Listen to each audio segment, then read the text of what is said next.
So hi friends, welcome to our channel. Friends, మనకి government of India కింద పనిచేస్తున్నటువంటి ప్రభుత్వ సంస్థ నుంచి పర్మనెంట్ క్లరికల్ లెవెల్ జాబ్స్కి సంబంధించి ఒక బంపర్ రిక్రూట్మెంట్ నోటిఫికేషన్ అనేది అధికారికంగా అయితే రిలీజ్ చేయడం జరిగింది. ఈ యొక్క పోస్ట్కి ఓన్లీ 10+2 అనేది పాస్ అయితే సరిపోతుంది గైస్. ఈ యొక్క జాబ్స్కి మనము అప్లై అయితే చేసుకోవచ్చు. ఎటువంటి ఎక్స్పీరియన్స్ అంటూ కూడా ఏమీ కూడా ఉండాల్సినటువంటి అవసరం అయితే లేదు. జాబ్లో చేరగానే మనకి 50,000కి పైగానే మనకి శాలరీ అనేది రావడం అనేది జరుగుతుంది గైస్. ఈ విధంగా ఇక నోటిఫికేషన్కి సంబంధించి కంప్లీట్ డీటెయిల్స్తో పాటు అప్లికేషన్ ప్రాసెస్ అనేది కూడా చెప్తాను కాబట్టి స్కిప్ చేయకుండా ఎండ్ వరకు చూసి అప్లికేషన్స్ అయితే సబ్మిట్ అయితే చేసుకోండి. ఫస్ట్ టైం మన ఛానల్ని విజిట్ చేస్తున్నట్లయితే కనుక సబ్స్క్రైబ్ అయితే చేసుకోండి. అదేవిధంగా పక్కన వచ్చే బెల్ ఐకన్ కూడా యాక్టివేట్ చేసి పెట్టుకోండి ఫ్రెండ్స్. మీరు వచ్చేటువంటి లైక్స్ అలా ఎంకరేజింగ్ అండ్ మోటివేషన్గా ఉంటాయి కాబట్టి సో ప్రతి ఒక్కరు కూడా వీడియోని లైక్ చేసి మీ ఫ్రెండ్స్ అండ్ ఫ్యామిలీ మెంబర్స్కి అయితే షేర్ చేయండి friends. Okay, let's start the video. Friends, ఈ యొక్క పోస్టులకి సంబంధించి ఇంపార్టెంట్ డేట్స్ విషయానికి వచ్చినట్లయితే కనుక ఆల్రెడీ మనకి ఆగస్ట్ 20 నుంచి కూడా అప్లికేషన్ ప్రాసెస్ అనేది స్టార్ట్ కావడం జరిగింది. ఇక లాస్ట్ డేట్ విషయానికి వచ్చినట్లయితే కనుక సెప్టెంబర్ 19th వరకు కూడా ఈ యొక్క రిక్రూట్మెంట్కి ఆన్లైన్లో అప్లికేషన్స్ అనేవి సబ్మిట్ అయితే చేసుకోవాల్సి అయితే ఉంటుంది. సో ఇక పోస్టులకి సంబంధించి కంప్యూటర్ బేస్డ్ ఎగ్జామినేషన్తో పాటు స్కిల్ టెస్ట్కి సంబంధించిన డీటెయిల్స్ అన్నింటినీ కూడా ఫర్దర్గా అఫీషియల్ వెబ్సైట్లో ఇక డీటెయిల్స్ అన్నింటినీ కూడా అనౌన్స్ అయితే చేయడం జరుగుతుంది. సో ఇక అఫీషియల్ వెబ్సైట్ లింక్స్ అన్నిటిని కూడా వీడియో డిస్క్రిప్షన్లోను కామెంట్ సెక్షన్లో అయితే ప్రొవైడ్ అయితే చేస్తాను గైస్. సో ఇక వేకెన్సీస్కి ఎవరెవరు అప్లై చేసుకోవచ్చు అని చూసుకున్నట్టయితే కనుక ఆల్ ఇండియన్ నేషనల్ సిటిజన్స్ అందరికీ కూడా అప్లై చేసుకోవడానికి ఛాన్స్ అనేది కల్పిస్తూ ఉన్నారు. అంటే మీరు ఏ స్టేట్కి చెందినా సరే both male and female candidates ఇద్దరు కూడా ఈ యొక్క వేకెన్సీస్కి అప్లై అయితే చేసుకోవచ్చు. నెక్స్ట్ ఇక పోస్టులకి సంబంధించి అప్లికేషన్ ప్రాసెస్ విషయానికి వచ్చినట్లయితే కనుక ఓన్లీ ఆన్లైన్లోనే అప్లై చేసుకోవాల్సి అయితే ఉంటుంది. అప్లికేషన్ ఫీజుకి సంబంధించిన డీటెయిల్స్ కనుక చూసుకున్నట్లయితే కనుక SC, ST, ex serviceman, women క్యాండిడేట్స్తో పాటు పీడబ్ల్యూడీ క్యాండిడేట్స్ ఎవరైతే ఉంటారో ఈ యొక్క క్యాండిడేట్స్ ఎటువంటి అప్లికేషన్ ఫీజు అనేది కూడా పే చేయాల్సినటువంటి అవసరం అయితే లేదు. ఈ యొక్క క్యాండిడేట్స్ అందరూ కూడా ఫ్రీగా అయితే అప్లై అయితే చేసుకోవచ్చు గైస్. సో రిమైనింగ్ కేటగిరీకి చెందినటువంటి క్యాండిడేట్స్ అందరూ కూడా 300 రూపీస్ అప్లికేషన్ ఫీజు అనేటువంటి దాన్ని ఆన్లైన్లో పే చేయాల్సి అయితే ఉంటుంది. సో పోస్టుల వరకు వేకెన్సీస్కి సంబంధించిన డీటెయిల్స్ కనుక చూసుకున్నట్లయితే కనుక ఈ యొక్క నోటిఫికేషన్ ద్వారా మనకి గ్రూప్ సి క్యాడర్లో ఉన్నటువంటి అప్పర్ డివిజన్ క్లర్క్ ఉద్యోగాలతో పాటు లోవర్ డివిజన్ క్లర్క్ అనేటువంటి ఈ యొక్క పర్మనెంట్ ప్రభుత్వ ఉద్యోగాలకి సంబంధించి ఈ యొక్క జాబ్ నోటిఫికేషన్ అనేది రిలీజ్ చేయడం జరిగింది. ఈ యొక్క అప్పర్ డివిజన్ క్లర్క్ పోస్టులకి సెలెక్ట్ అయినటువంటి క్యాండిడేట్స్కి సెంట్రల్ గవర్నమెంట్ లెవెల్ 4th ప్రకారం సో మనకి బేసిక్ పేనే 25,500 అనేది రావడం జరుగుతుంది. దీంతో పాటుగా అడిషనల్గా చాలా రకాల సెంట్రల్ గవర్నమెంట్కి సంబంధించి అలవెన్సెస్ అనేవి కూడా మనకి పే చేయడం జరుగుతుంది. ఈ విధంగా అన్ని అలవెన్సెస్ కలుపుకుంటే మనకి అప్రాక్సిమేట్లీ వచ్చేసరికి 50,000కి పైగా మనకి శాలరీ అనేది రావడం జరుగుతుంది. నెక్స్ట్ మనకి లోవర్ డివిజన్ క్లర్క్ పోస్టులకి సెలెక్ట్ అయినటువంటి క్యాండిడేట్స్కి సెంట్రల్ గవర్నమెంట్ లెవెల్ 2 ప్రకారం బేసిక్ పేనే మనకి 19,900 అనేది రావడం జరుగుతుంది. అన్ని అలవెన్సెస్ కలుపుకుంటే మనకి అప్రాక్సిమేట్లీ వచ్చేసరికి 36,000కి పైగానే మనకి శాలరీ అనేది రావడం జరుగుతుంది. సో ఏ పోస్టులకి ఎన్నెన్ని వేకెన్సీ అనేవి కేటాయించినటువంటి కంప్లీట్ డీటెయిల్స్తో పాటు ఏ క్యాస్ట్ వరకు ఎన్నెన్ని వేకెన్సీ అనేవి కేటాయించినటువంటి డీటెయిల్స్ అన్నింటినీ కూడా మనకి ఇక్కడ నోటిఫికేషన్లో క్లియర్గా మెన్షన్ చేయడం జరిగింది.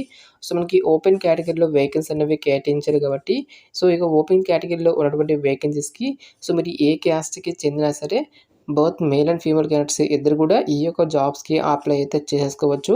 ఎటువంటి ఎక్స్పీరియన్స్ అంటూ కూడా ఏమి కూడా ఉండాల్సినటువంటి అవసరం అయితే లేదు గైస్. సో ఇక పోస్టులకి అప్లై చేసుకోవడానికి మీకు ఉండాల్సినటువంటి ఏజ్ లిమిట్ విషయానికి వచ్చినట్లయితే కనుక సో మీకు మినిమం ఏజ్ అనేది 18 years అయితే కంప్లీట్ అయి ఉండాలి.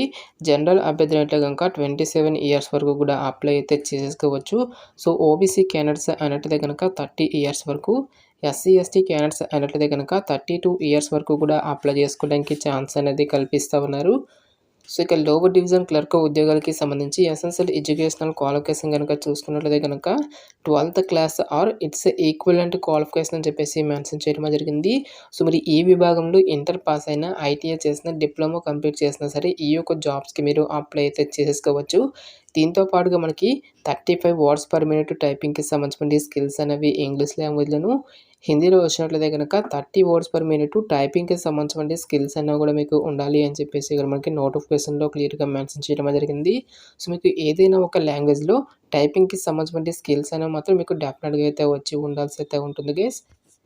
నెక్స్ట్ అప్పర్ డివిజన్ క్లర్క్ పోస్టులకి సంబంధించి ఎసెన్షియల్ ఎడ్యుకేషనల్ క్వాలిఫికేషన్ కనుక చూసుకున్నట్టయితే కనుక ఈ యొక్క పోస్టులకు వచ్చేసరికి degree from a recognised university or its equivalent qualification అని చెప్పేసి మెన్షన్ చేయడం జరిగింది. సో మీరు ఏ విభాగంలో డిగ్రీ పాస్ అయినా సరే ఈ యొక్క జాబ్స్కి మీరు అప్లై అయితే చేసుకోవచ్చు. బీకామ్ చేసిన, ఫార్మసీ చేసిన, బీఎస్సీ చేసినటువంటి క్యాండిడేట్స్ కూడా ఈ యొక్క జాబ్స్కి అప్లై అయితే చేసుకోవచ్చు గైస్. ఎటువంటి ఎక్స్పీరియన్స్ అంటూ కూడా ఏమీ కూడా ఉండాల్సినటువంటి అవసరం అయితే లేదు. సో ఈ యొక్క పోస్ట్‌కి కూడా మనకి టైపింగ్‌కి సంబంధించినటువంటి స్కిల్స్ అనేవి కూడా అడగడం జరుగుతుంది. ఇంగ్లీష్‌లో వచ్చేసరికి 35 వర్డ్స్ పర్ మినిట్, హిందీలో వచ్చినట్లయితే కనుక 30 వర్డ్స్ పర్ మినిట్ టైపింగ్‌కి సంబంధించినటువంటి స్కిల్స్ అనేవి కూడా మీకు ఉండాలి అని చెప్పేసి ఇక్కడ మనకి నోటిఫికేషన్‌లోనే క్లియర్‌గా ఇవ్వడం జరిగింది. ఫ్రెండ్స్ ఈ యొక్క నోటిఫికేషన్ ద్వారా భర్తీ చేస్తున్నటువంటి ఈ యొక్క క్లరికల్ లెవెల్ జాబ్స్కి సంబంధించి సెలక్షన్ ప్రాసెస్ అనేది ఏ విధంగా ఉంటుందని చూసుకున్నట్టయితే కనుక ఓన్లీ 2 స్టేజెస్లో ఈ యొక్క వేకెన్సీస్కి సంబంధించి సెలక్షన్ అనేది కంప్లీట్ అయితే చేయడం జరుగుతుంది. స్టేజ్ 1లో మనకి కంప్యూటర్ బేస్డ్ ఎగ్జామినేషన్ అనేది కండక్ట్ అయితే చేయడం జరుగుతుంది. సో ఇక ఎవరైతే ఇక రిటర్న్ ఎగ్జామినేషన్ కూడా క్లియర్ చేసినటువంటి క్యాండిడేట్స్కి ఫర్దర్గా మనకి పోస్టులను బట్టి స్కిల్ టెస్ట్ అనేది కండక్ట్ చేసి ఈ యొక్క వేకెన్సీస్కి ఎంపిక అయితే చేయడం జరుగుతుంది. సో ఇక్కడ మనకి ఎగ్జామినేషన్కి సంబంధించి డీటెయిల్ ప్యాటర్న్ అనేటువంటిది కూడా మనకి ఇక్కడ నోటిఫికేషన్లో క్లియర్గా ఇవ్వడం జరిగింది. సో టాపిక్స్ కనుక చూసుకున్నట్టయితే కనుక టోటల్గా ఇక్కడ మనకి 4 సెక్షన్గా అయితే డివైడ్ అయితే చేయడం జరిగింది గైస్. సెక్షన్ 1లో మనకి ఇంగ్లీష్ ఆర్ హిందీ లాంగ్వేజ్కి సంబంధించి 25 క్వశ్చన్స్ అనేవి అడగడం జరుగుతుంది, 25 మార్క్స్.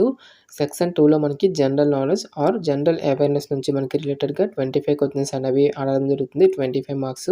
సెక్షన్ 3లో మనకి క్వాంటిటేటివ్ యాప్టిట్యూడ్, సెక్షన్ 4లో వచ్చేసరికి మనకి రీజనింగ్ అండ్ కంప్యూటర్ యాప్టిట్యూడ్ అనేటువంటి ఈ యొక్క టాపిక్స్ నుంచి రిలేటెడ్గా మనకి క్వశ్చన్స్ అనేవి అడగడం జరుగుతుంది.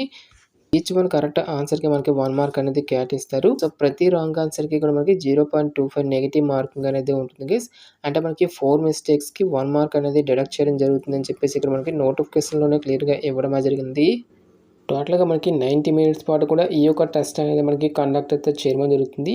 ఓన్లీ ఇంగ్లీష్ అండ్ హిందీ లాంగ్వేజ్లో మాత్రమే మనకి ఈ యొక్క క్వశ్చన్స్ అనేవి రావడం జరుగుతుంది గైస్. ఈ విధంగా మనకి ఈ యొక్క ప్రతి ఒక్క పోస్ట్కి సంబంధించి డీటెయిల్ ఎగ్జామినేషన్ ప్యాటర్న్ అనేటువంటి ఇక్కడ మనకి జాబ్ డీటెయిల్స్లోనే క్లియర్గా మెన్షన్ చేయడం జరిగింది. సో ఎవరైతే ఇక రిటర్న్ ఎగ్జామినేషన్ని క్లియర్ చేసినటువంటి క్యాండిడేట్స్కి ఫర్దర్గా మనకి పోస్టులను బట్టి స్కిల్ టెస్ట్ అనేది కూడా కండక్ట్ చేసేసి ఈ యొక్క వేకెన్సీస్కి ఎంపిక అయితే చేయడం జరుగుతుంది. సో ఇక స్కిల్ టెస్ట్ అనేది జస్ట్ మనకి క్వాలిఫైడ్ నేచర్లో మాత్రమే ఉంటుంది గైస్. ఫైనల్ మెరిట్ అనేది మాత్రం ఓన్లీ రిటర్న్ ఎగ్జామినేషన్లో వచ్చేటువంటి స్కోర్ని పరిగణలోకి తీసుకొని అభ్యర్థులను అయితే షార్ట్ లిస్ట్ అయితే చేయడం జరుగుతుంది. నెక్స్ట్ ఎగ్జామినేషన్ సెంటర్స్కి సంబంధించిన డీటెయిల్స్ కనుక చూసుకున్నట్టయితే కనుక పూణే అండ్ మహారాష్ట్ర అనేటువంటి యొక్క పర్టికులర్ స్టేట్స్లలో మాత్రమే ఎగ్జామినేషన్స్ అనేవి కండక్ట్ అయితే చేయడం జరుగుతుంది.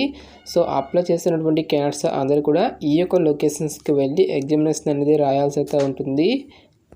గాయస్ మనకి ఈ యొక్క నోటిఫికేషన్ అనేది గవర్నమెంట్ ఆఫ్ ఇండియా కింద పనిచేస్తున్నటువంటి ఐసీఎంఆర్ అనేటువంటి యొక్క కేంద్ర ప్రభుత్వ సంస్థ నుంచి పర్మనెంట్ క్లరికల్ లెవెల్ జాబ్స్కి సంబంధించి ఈ యొక్క రిక్రూట్మెంట్ నోటిఫికేషన్ అనేది అధికారికంగా అయితే రిలీజ్ చేయడం జరిగింది.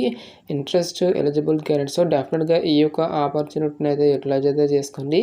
ఇక నోటిఫికేషన్కి సంబంధించిన లింక్స్ అన్నింటినీ కూడా వీడియో డిస్క్రిప్షన్లోనూ కామెంట్ సెక్షన్లో అయితే ప్రొవైడ్ అయితే చేస్తాను గైస్. ఇంకా ఇక నోటిఫికేషన్కి సంబంధించి మీకు ఎటువంటి డౌట్స్ వచ్చినా సరే నాకు కామెంట్ సెక్షన్లో కామెంట్ అయితే చేయండి.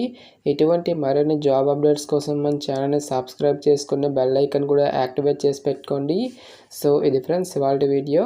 రేపు మరొక మంచి జాబ్ అప్డేట్తో మళ్ళీ మీ ముందుకు రావడం జరుగుతుంది. Thanks for watching. Have a nice day.